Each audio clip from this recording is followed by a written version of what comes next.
आज हम करेंगे स्टैटिस्टिक्स का एक और टॉपिक है परसेंटाइल। इससे पहले मैंने क्वार्टाइल और डिसाइल करवाया है। तो percentile is drive from the word percentage, मतलब आउट ऑफ 100 निकालेंगे। तो it means to divide the series in 100 equal parts. किसी भी सीरीज़ के 100 इक्वल पार्ट्स कर दिए जाएं तो हर एक पार्ट को एक परसेंटाइल कहेंगे। अब परसेंटाइल किस तरीके से निकलता है, कैसे निकलता है और इंडिविजुअल डिस्क्रीट कंटिन्यूस सीरीज़ में किस तरीके से कहा जाता है, वो मैं आज आपको एक्सप्लेन करने वाला हूँ। सबसे पहले इंडिविजुअल सीरीज़ में कैलकुलेट करके बताऊँगा, इंडिविजुअल सीरीज़, उसके बाद discrete series and at last मैं इसे कंटिन्यूस सीरीज़ में कैलकुलेट करके बताऊँगा। बहुत इंपॉर्टेंट है ये रिसर्च वर्क के लिए। +1 +2 से ये टॉपिक शुरू हो जाता है और रिसर्च तक जाता है। ये कॉमर्स स्टूडेंट्स के लिए भी बहुत इंपॉर्टेंट टॉपिक है। तो सिंपल वर्ड्स में परसेंटाइल क्या है, 100 इक्वल पार्ट्स में डिवाइड करना। क्वार्टाइल था 4 हिस्सों में तो डिवाइडेड बाय 4, डिसाइल 10 हिस्सों में 10 हिस्सों में तो डिवाइडेड बाय 10, और ये जो परसेंटाइल है ये डिवाइडेड बाय 100। तो इंडिविजुअल सीरीज़ की मैंने हेडिंग बना दी है। मैं इसका फॉर्मूला लिख लेता हूँ, पहले इसको अंडरलाइन कर लेता हूँ। अंडरलाइन करके मैं इसका फॉर्मूला लिखता हूँ, P1 is equals to 1, P1 मतलब परसेंटाइल 1। अगर मैंने परसेंटाइल 1 निकालना है तो 1 into n+1/100th item. Similarly P20 निकालना है तो 20 इंटू n+1/100th आइटम। ठीक है, जो भी नंबर निकालना है उससे आगे मल्टीप्लाई कर लेना है। P99 निकालना है तो 99 into n+1/100th item. Very simple. मगर P100 कभी नहीं निकलेगा, क्योंकि अगर इसका फॉर्मूला बना तो ये बनेगा 100 इंटू n+1/100th आइटम।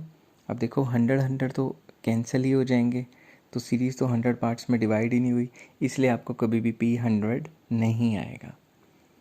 तो अब हम चलते हैं एक क्वेश्चन की तरफ कि इंडिविजुअल सीरीज़ में किस तरीके से ये निकाला जाता है। तो एक क्वेश्चन लिख लेते हैं, find P30 and P70 from the following data. Data लिख लेते हैं 3, 5, 8, 6, 2, 9, 10, 4। फर्स्ट ऑफ ऑल इस क्वेश्चन को इंक्रीजिंग ऑर्डर में लगाएंगे। सबसे पहले इंक्रीजिंग ऑर्डर में, तो जो जो मैं वर्ड लिखता रहूँगा उसको अंडरलाइन कर दूँगा ताकि मेरा ध्यान दूसरी तरफ जाए, मतलब वो वर्ड्स की तरफ जाए जो अंडरलाइन नहीं है। तो इसलिए ये तरीका इंक्रीजिंग ऑर्डर में लगाने का या डिक्रीजिंग ऑर्डर में लगाने का सबसे अच्छा है। तो मैं अब इनको रब कर देता हूँ ताकि ज़्यादा साफ़ सुथरा दिखे हमारा पेज। तो एक बार इनको काउंट करूँगा, ये ना हो कि मैंने जितने वर्ड्स ऊपर लिखे हैं उससे फालतू लिख लिए, जिससे क्वेश्चन बुरी तरीके से गलत हो जाएगा। तो P30 का फॉर्मूला 30 इंटू n+1/100th आइटम। अब नंबर ऑफ़ आइटम्स कितने हैं इसमें, 8। तो मैं लिखूँगा 30 into 8 + 1 divided by 100th item. अब मैं इसको ऐसे भी कर सकता हूँ, यहाँ पे जगह तो नहीं बन रही, फिर भी कोशिश करते हैं लिखने की। 30 इंटू 9/100, चलो यहाँ नहीं लिखते, नीचे ही लिखते हैं क्योंकि नीचे खाली जगह काफ़ी है। 30 इंटू 9/100th आइटम। अब अगर आप यहाँ देखें तो हम इसको इस तरीके से भी लिख सकते हैं कि 2.7th आइटम। ठीक है, इसको सॉल्व करेंगे तो ये 0 0 कट जाएगा और फिर 3 9 से 27, 27/10 2.7th आइटम आ जाएगी। अब मैंने आपको बताया था इसको पॉइंट को कैसे अलग अलग करना है, मैं आपको एक बार फिर से अच्छे से बता देता हूँ। जो भी पॉइंट से पहले लिखोगे वो आइटम बन जाएगी। पॉइंट से पहले 2 है तो सेकेंड आइटम, प्लस पॉइंट के बाद जो लिखा है वो सेम टू सेम वैसे लिख लेंगे।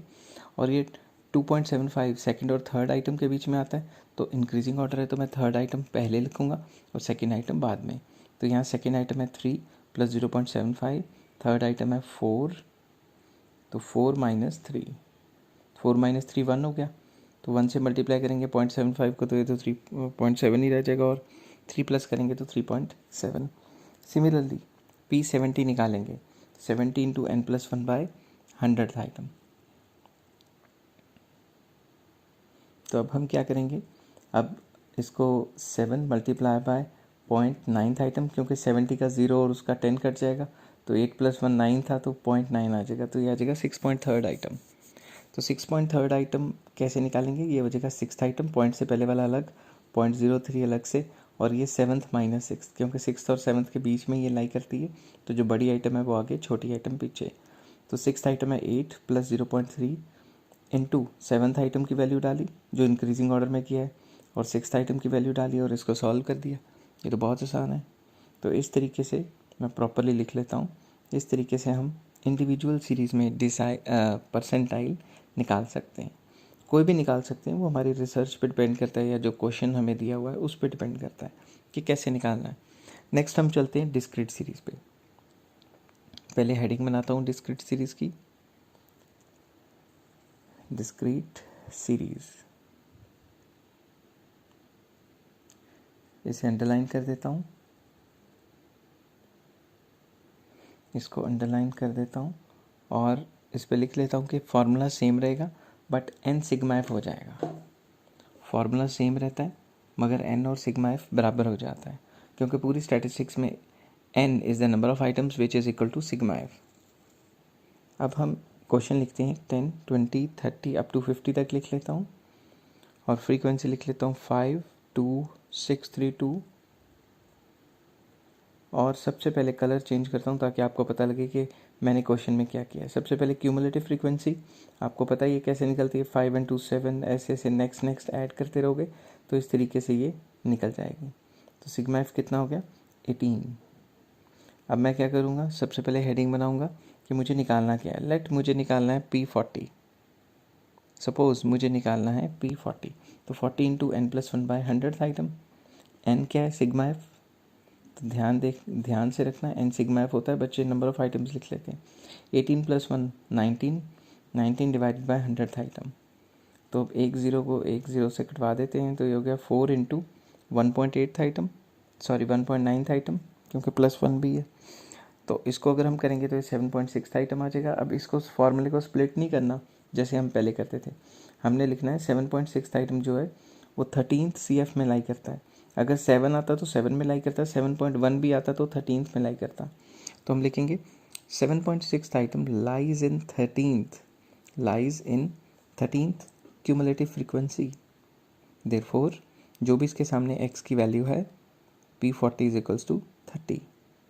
Therefore P40 = 30। आई होप आपको ये चीज़ समझ आ गई होगी कि किस तरीके से निकालना है। और डिस्क्रीट सीरीज़ में तो बहुत आसान है, जो सामने आया वही है, हमें टेंशन लेने की ज़रूरत नहीं है।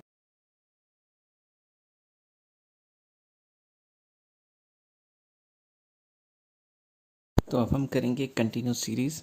परसेंटाइल में कंटिन्यूस सीरीज़ का जो फार्मूला है पहले वो लिखता हूँ। P1 = class interval for P1 which is equals to 1 × n/100th item. ठीक है, और फिर क्योंकि क्लास इंटरवल आ जाएगा, इसका प्रॉपर फार्मूला लगेगा, वो है P1 = L1 + n/100 - CF whole over F × I। ठीक है, तो अब मैं एक और निकाल के बता देता हूँ P30 का। P30 में हम लिखेंगे class interval for P30 it is equals to 30 × n/100th item, 30 × n/100th item. फिर P30 का अगेन फार्मूला, क्योंकि क्लास इंटरवल निकलेगा, कोई नंबर तो निकलेगा नहीं, तो ये आ जाएगा L1, मैं रब कर देता हूँ, L1 + 30 × n/100 - CF whole over F × I। अब ये फार्मूला अप्लाई कैसे होगा वो चलते हैं नेक्स्ट पेज पे और एक क्वेश्चन करके दिखाते हैं आपको। अब हम करने लगे हैं एक क्वेश्चन, उसमें हम लिख लेते हैं suppose find P20, suppose P20 and P70, इन दो वैल्यूज़ को आपको निकाल के दिखाते हैं। और क्वेश्चन लिखना हो 0 to 10, 10 to 20, 20 to 30, 30 to 40, 40 to 50। Suppose this is the question and frequency लिख लेते हैं 3, 5, 2, 6, 4। और सबसे पहले कलर चेंज करता हूँ ताकि आपको ये पता लगे कि भाई मैंने क्या ऐड ऑन किया क्वेश्चन में। सबसे पहले cumulative frequency 3 and 5 8 and 2 10, 10 and 6 16, 16 and 4 20, तो सिग्मा एफ आ गया इसका 20।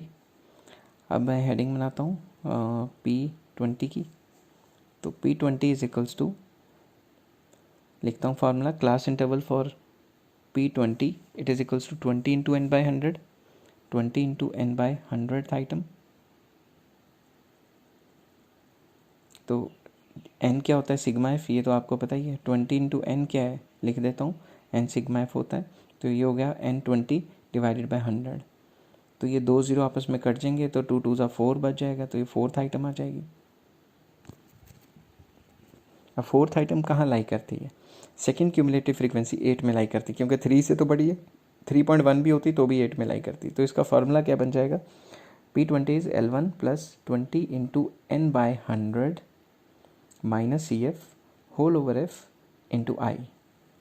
तो L1 क्या है यहाँ पे 10, 20 into n by 10, n by 100 हमने निकाला था 4, माइनस सी एफ ऊपर वाला 3, होल ओवर फ्रीक्वेंसी सामने वाली 5, इंटू आई क्या है, क्लास डिफरेंस 10। तो ये आ जाएगा 10 प्लस फिर से 10 ओवर 5, 10 ओवर 5 को काटेंगे 2 आ जाएगा, 2 और 2 एंड 10 12 हो गए। आपका आंसर 10 और 20 के बीच में आ रहा है, तो सही है। अगर बाहर आ रहा होता तो गलत होता, आपको चेक करना पड़ता कि भाई क्यों आ रहा है बाहर। नाउ P70 का formula is, class interval for P70 is 70 into n by 100th item. Now put the value of n की वैल्यू डालो, n कितना है 20, तो ये 2 0 आपस में ऊपर वाले 2 0 से कट जाएंगे, तो ये 7 2 ज़ा 14 रह जाएगा बस, तो 14th आइटम आ जाएगी। अगर आप देखो पीछे फॉर्मूले में, तो 14th आइटम से पहले मैं फार्मूला लिख लेता हूँ, L1 plus 70 into n by 100 minus C F whole over F into I. अब पिछले पेज पे चलते हैं और देखते हैं कि L1 सी एफ एफ और आई क्या है। यहाँ पे L1 है 30, ठीक है, क्योंकि 14th आइटम 16 में लाई करती है, 10 से बड़ी, एफ फ्रीक्वेंसी 6 होगी, और सी एफ ऊपर वाला 10 हो गया।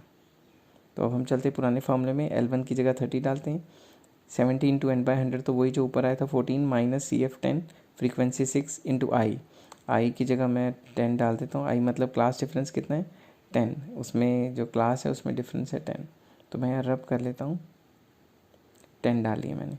अब इसके बाद इसको सिंप्लीफाई कर लेंगे, 14 में से 10 गए 4, 4 इंटू 10 40 डिवाइडेड बाई 6, ये आ गया 36.6 या 36.666। तो आपका आंसर जो है 30 और 40 के बीच में आ रहा है, तो ये सही है, यही आना चाहिए, ठीक है। आई होप आपको ये चीज़ समझ आ गई होगी। तो please like share and subscribe कीजिए, और अपने दोस्तों को भी मौका दीजिए कि उनको भी समझ आ जाए ये टॉपिक, ठीक है। Take care, have a nice day.